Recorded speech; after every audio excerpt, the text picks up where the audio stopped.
So our final speaker for this session is Dr. Janet Stanford, who's an international expert in prostate cancer genetics and lifestyle and many other aspects related to the development and progression of prostate cancer. So, Janet?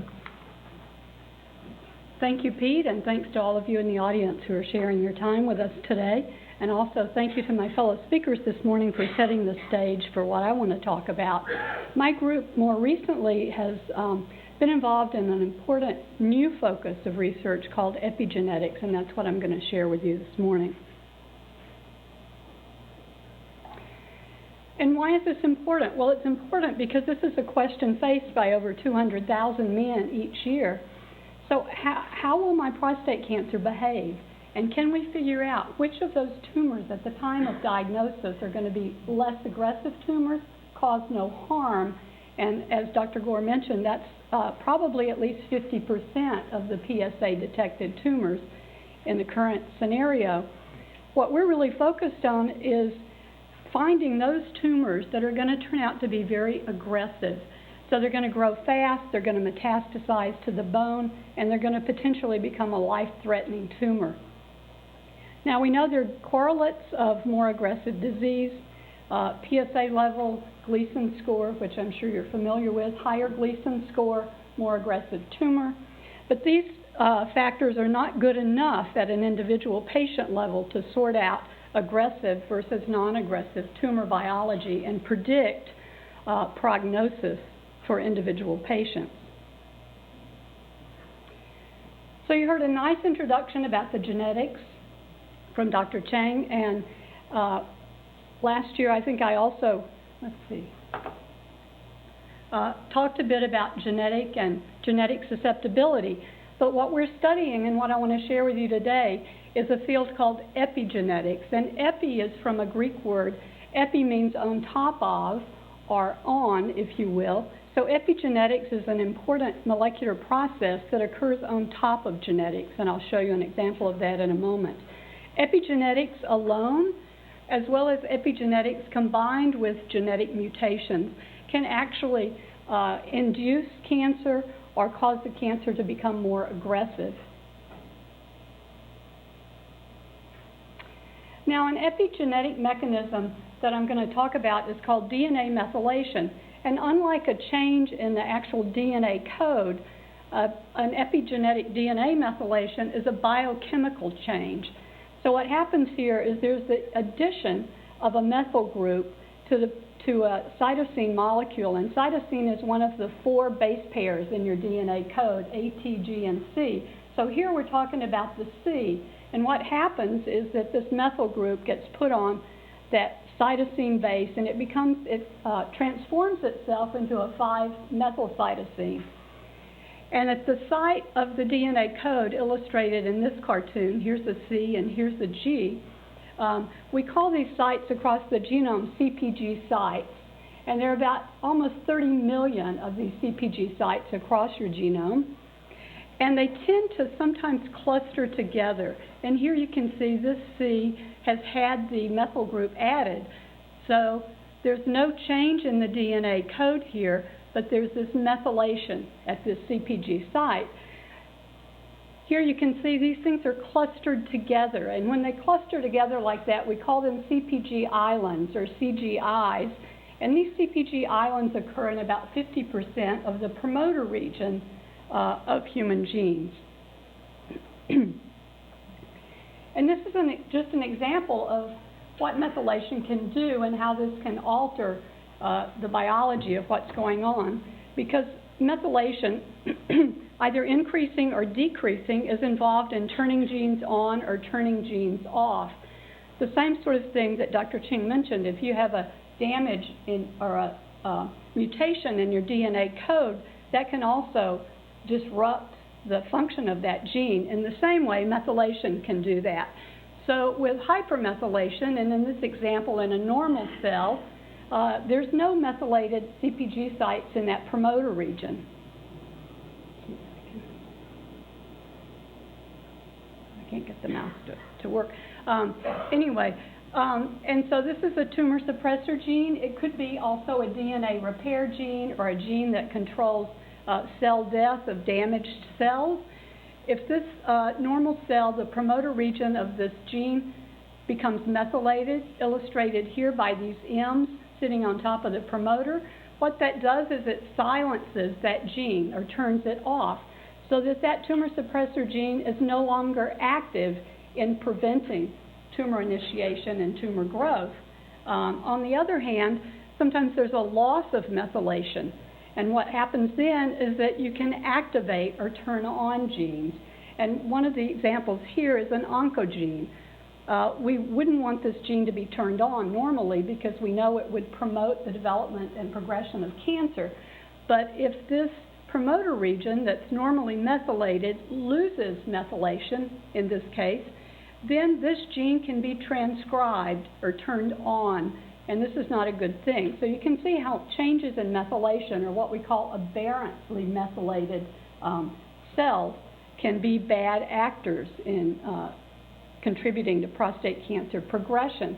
Now, this is one of the early studies illustrated on this slide that looked at whether the methylation profiles across the genome of methylation in these CpG islands was related to the severity of prostate cancer. And what you see, and this was a very small study, about 20 men were involved, in normal adjacent benign tissue, very low levels of methylation in this set of CpG islands that they evaluated. However, there was hypermethylation or more methylation in the promoter region of these CpG islands in prostate cancer patients. And then on the top in the purple bar, you can see that the very highest levels of methylation occurred in men with the most advanced metastatic types of prostate cancer. And this was the discovery part, and then they went on to look at a separate group of patients to see if this held up in what we call a validation study.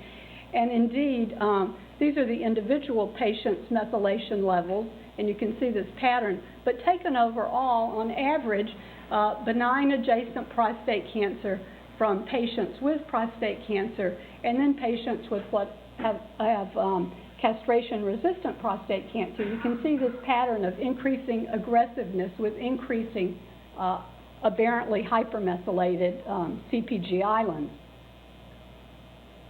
So we were interested in looking at this in terms of whether methylation could be applied as a biomarker for more aggressive prostate cancer in our large study that's been conducted here in King County, Washington.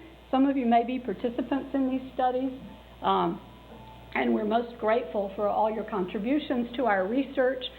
We've been able to collect tumor tissue from a subset of our patients who underwent radical prostatectomy. And all of these patients have been followed since the early 1990s or the early 2000s, and we've been able to track over time whether the disease has recurred, come back, and we've also been able to track survival. And so the data I'm going to show you today comes from 523 of these patients for whom we were able to get their tissue from the time of their radical prostatectomy. And what we did is we took this tumor tissue and we purified tumor tissue DNA, if you will, and used an array-based method to look at CpG sites and islands across the entire genome. And what I'm going to show you today really compares the men that developed lethal metastatic prostate cancer to the men after long-term follow-up who have no evidence of a rising PSA, no evidence that their prostate cancer has recurred. Because what we're most interested in for this work is finding out if we can find a methylation profile to identify at the time of diagnosis who these bad actors are. And so I'm not going to go through the details of this slide, but just to say we used an array-based method, which has only become available. It's a technology that really became widely used about 2012 that allows us to look at over 450,000 of these individual little CpG sites and their methylation status across your genome. And we did use this array to measure almost 480,000 of these CpG sites. We went through a lot of statistical data reduction approaches to try and maximize our choice or picking our top-ranked CPG sites that were very different between men that died of their prostate cancer versus men that had no evidence of their disease recurring. And we're able to reduce this down to a panel of 41 of these individual CPG sites that looked very interesting and promising in terms of being predictive for metastatic or lethal disease. And so this is just a way to look at performance of our reduced panel. And this is a technique called the area under the curve, or the AUC. An AUC, for example, of about 0.5 would mean that our biomarker had absolutely no discriminatory activity or utility, if you will. It would be like as good as flipping a coin to say, this man has aggressive prostate cancer, this man is going to have a long-term follow-up with no evidence of his disease recurring. And then an AUC of 1 would be a perfect test, where we can 100% of the time discriminate between men at risk of having the lethal versus a non-recurrent tumor.